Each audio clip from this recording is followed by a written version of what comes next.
1997 Tiger Woods played this hole pretty well, making an ace, and the 15-time major champ making some news today on social media. Yeah, he ain't done. Excited to be playing host next week at the Genesis, a playing host. So, yeah, he'll have his duties behind the microphone, but he'll also have 14 clubs in his bag, Eamon Lynch. And the world is somewhat back to normal, I guess, right? Or at least this is what the PGA Tour wants to see in terms of, we had this conversation yesterday, that this has been a season of Davids. They've won all the tournaments. We haven't seen much of the Goliaths in terms of performance. They haven't played particularly well. At least we're getting the biggest one of all back in beside the ropes next week. On a golf course that he made his debut at all those years ago, 32 years ago now, Tiger Woods made his debut on that golf course.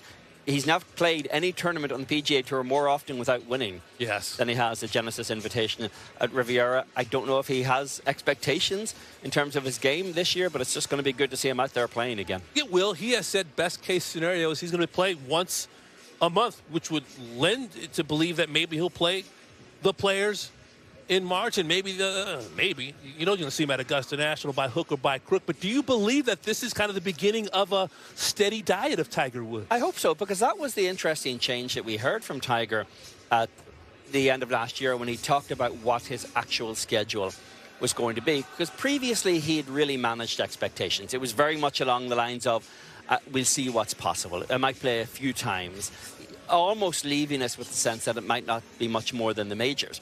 Once he started to say it could be once a month, well, then you start looking at Riviera. You start to look at Bay Hill, where he's been a winner 7 times out there. You start to hope that we're actually going to see more of Tiger, because if he's going to play, say, 10, 12 times during the year, well, Tiger's probably not going to play a great deal after FedEx Cup playoffs, even if he were to qualify for those. You know, he's basically the PNC Championship and the hero potentially after that. So I'm optimistic that in the meat of the season, as we move really from next week at Genesis all the way through the Open Championship, that we'll get our fill of Tiger, I hope. Yeah, loved seeing him with his son Charlie at the PNC. Loved seeing him at the Hero in the Bahamas. But it'll be also great to see him back inside the ropes, rubbing elbows with his peers and the best players in the world.